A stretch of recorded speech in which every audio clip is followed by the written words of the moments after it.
자, 여러분, 오늘 우리가 살펴볼 해설은요, 정말 흥미롭고도 심오한 영적 여정에 대한 이야기입니다. 요한복음 6장 말씀을 바탕으로 할 건데요. 텅 빈 사막 같은 우리의 빈들에서 시작해서 어떻게 하나님과의 깊은 영적 교제로 나아가게 되는지 그 과정을 아주 직관적으로 파헤쳐 보려고 합니다. 단순히 성경 지식을 얻는 걸 넘어서요, 창조주이신 주님께서 우리의 그 뼈아픈 결핍을 생명의 풍성함으로 어떻게 싹 바꾸시는지 그 놀라운 은혜의 원리를 지금부터 만나보시죠. 그런데 사실 이런 생각 안 드시나요? 예수님은 왜 하필 아무것도 없는 척박한 빈들에서 우리를 기다리시는 걸까요? 참 기가 막힌 지점인데요. 빈들이라는 곳은 말이죠. 인간의 얄팍한 조건이나 치밀한 계산이 완전히 말 그대로 와르르 무너지는 곳입니다. 우리가 꽉 쥐고 있던 알량한 자원들이 싹 다 바닥나고 내 힘으로는 진짜 아무것도 할 수 없구나 하고 두 손 두 발 다 드는 바로 그곳이죠. 근데 놀랍게도 바로 그 항복의 자리, 그 빈들에서 비로소 생명의 창조자이시자 수여자이신 예수님 한 분만이 온전히 드러나게 되는 겁니다. 솔직히 우리가 처음 조회를 찾거나 신앙을 가질 때 인맥을 좀 넓혀볼까, 사업에 도움이 될까, 아니면 그냥 좀 더 착한 사람이 되어볼까 하는 마음으로 시작하기도 하잖아요. 그런데 우리가 철석같이 믿고 의지했던 세상의 자원들은 이 빈들에 서면 사막의 신기루처럼 순식간에 싹 말라버립니다. 에이, 실망스럽다고요? 아니요, 놀랍게도 이 모든 게 메말라버린 바로 그 순간이 진짜 축복입니다. 세상의 목적이 완전히 무너져 내린 그 순간이야말로 우리가 살아계신 예수님을 가장 깊이, 가장 제대로 만날 수 있는 진짜 은혜의 시작점이기 때문이죠. 자, 그럼 본격적으로 첫 번째 은혜로 들어가 보겠습니다. 바로 우리의 필요를 채워주심을 기뻐하시는 성부 하나님의 마음입니다. 우리가 한 가지 꼭 알아야 할 게 있어요. 예수님은 막 귀찮은데 마지못해 우리를 도와주시는 그런 분이 절대 아닙니다. 요한복음 6장 5절을 보면 예수님이 제자 빌립에게 콕 집어서 이렇게 물으십니다. 우리가 어디서 떡을 사서 이 사람들을 먹이겠느냐? 이게 방법을 몰라서 물으신 게 아니거든요. 방황하며 굶주린 무리를 보시고 이미 가슴 깊이 긍휼을 느끼셨고 그들에게 생명을 넘치게 부어주실 생각에 벌써 기뻐하고 계셨던 겁니다. 이 질문은 주님의 놀라운 공급하심을 드러내기 위한 사랑의 테스트였던 거죠. 이걸 좀 감동적이면서도 재밌는 비유로 한번 상상해 볼까요? 세상의 모든 장난감을 싹 다 살 수 있는 어마어마한 억만장자 아버지가 있어요. 이 아버지가 고아원에서 잃어버린 자기 아이를 극적으로 찾은 겁니다. 아버지는 아이를 세상에서 제일 큰 장난감 가게로 데려가서 씩 웃으며 묻습니다. 얘야, 누가 이 장난감을 다 사줄 수 있을까? 아이는 동공지진이 나면서 당황하겠지만 아버지는 이미 지갑을 열 준비를 완벽하게 끝내놓고 기쁨에 겨워 묻고 있는 거거든요. 텅 빈 들판에 서 있는 우리를 바라보시는 주님의 마음이 딱 이 아버지와 똑같습니다. 이어서 두 번째 은혜로 넘어가 보죠. 바로 기적의 통로가 되는 우리의 순종입니다. 여기 이 압도적인 숫자 보이시나요? 장정만 무려 5,000명입니다. 남녀노소 다 합치면 10,000명이 훌쩍 넘었겠죠. 예수님은 당연히 무에서 유를 창조하실 수 있는 분입니다.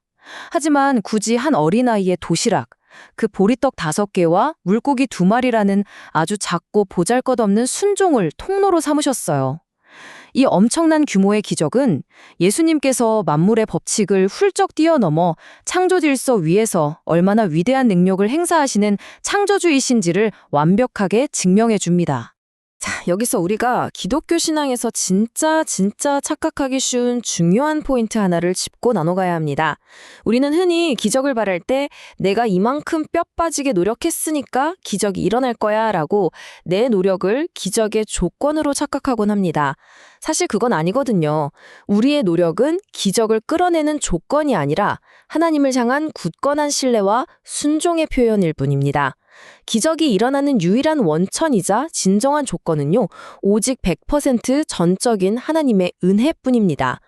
그렇다면 창조 질서 안에서 우리의 이 순종은 현실에서 도대체 어떻게 나타나야 할까요? 원리는 아주 간단합니다. 하나님께 지혜를 달라고 기도하는 학생은 기도만 할 게 아니라 코피 터지게 열심히 공부해야 합니다. 치유를 기도하는 환자는 의사의 치료에 적극적으로 임하며 건강을 관리해야 하고요. 사업가는 주님의 도우심을 간구하면서 동시에 최선을 다해 발로 뛰어야 합니다.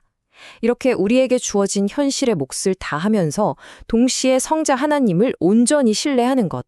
이게 바로 기독교에서 말하는 진짜 순종입니다. 그리고 명심해야 할 게 있습니다.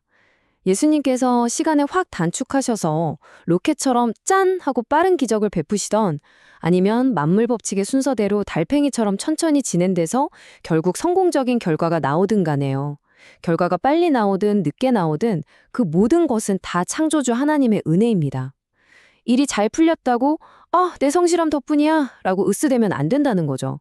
그 성공은 인간의 부지런함이 만들어낸 단순한 산물이 아니라 창조주께서 넘치게 베푸신 은혜의 표적이라는 사실 꼭 기억하셔야 합니다. 다음은 세 번째 은혜입니다. 단순히 눈에 보이는 표적을 넘어 진정한 생명의 떡으로 나아가는 것입니다. 그 당시 군중들은 오병이어라는 이 압도적인 스케일의 표적을 보고 완전히 흥분했습니다. 그래서 예수님을 자기들 배를 든든하게 불려줄 정치적, 경제적 임금으로 삼으려고 덤벼들었죠. 하지만 예수님은 그 세속적인 요구를 아주 단호하게 딱 잘라 터절하시고는 헐쩍 산으로 떠나버리셨습니다. 왜 그러셨을까요? 예수님의 진짜 목적은 세상의 빵 공장 공장장이 되는 게 아니었거든요. 십자가에서 당신의 살을 찢고 피를 흘리심으로써 우리에게 영원한 생명의 떡이 되어주시고 우리와 영구적인 영적 교제를 맺는 것, 그것이 주님의 진짜 목적이었습니다. 자, 그렇다면 이 심오한 영적 교제의 궁극적인 모델은 과연 무엇일까요? 이 부분이 오늘 해설의 완전 핵심입니다. 바로 성부 하나님과 성자 예수님의 온전하고도 완벽한 교제입니다. 우리가 그저 썩어 없어질 표적, 눈앞에 빵만 구하는 얕은 신앙을 넘어설 수 있으려면 어떻게 해야 할까요? 바로 성부 하나님과 성자 예수님 사이에 흐르는 그 완벽한 사랑과 순종의 관계성을 우리 삶에 그대로 가져와야 합니다. 이를 위해선 세 가지 강력한 스텝이 필요해요. 첫째, 깊이 감사하기. 둘째, 온전히 순종하기. 셋째, 욕망이 앞설 때 멈추어 기도하기입니다. 이 세 가지 스텝이야말로 주님과의 깊은 영적 교제로 들어가는 마스터키라고 할 수 있습니다. 첫 번째 스텝, 바로 엄청난 감사입니다. 예수님은 그 보잘것없는 떡을 들고 성부 하나님께 먼저 감사 기도를 드리셨어요. 여러분, 여기서 감사는 잘 먹겠습니다 하는 단순한 식사 예절이 아닙니다.